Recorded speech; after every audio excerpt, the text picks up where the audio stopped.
Have you ever felt like the Lone Ranger? Psalm 12, 1.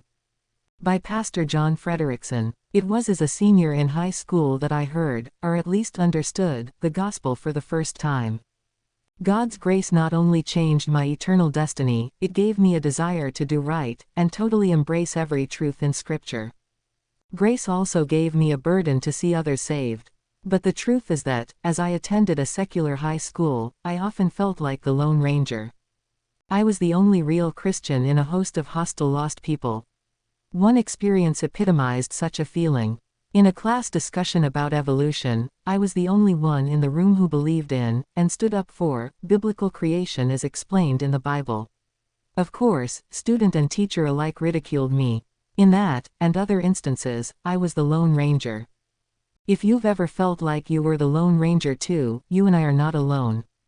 In Psalm 12, 1, David wrote, "Help, Lord, for the godly man ceaseth. For the faithful fail from among the children of men." In verses 2 through 4, he goes on to describe the ungodly speaking words of vanity, with arrogance because they believed they would always prevail without consequence.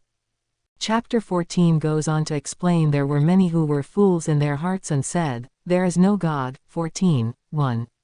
It seemed to David, when God looked down from heaven, to see if there were any that did seek God, his conclusion was they are all gone aside, there is none that doth good, no, not one. 14, 2-3. It was enough for even a godly man, like David, to get discouraged.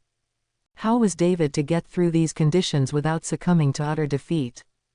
There is a simple threefold answer. David continued to look into the pure words of Scripture for comfort and strength. Psalm 12, 6-7.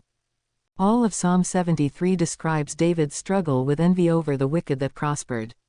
But then he remembered that the end of the wicked would eventually be divine judgment, in a moment. Psalm 73, 19.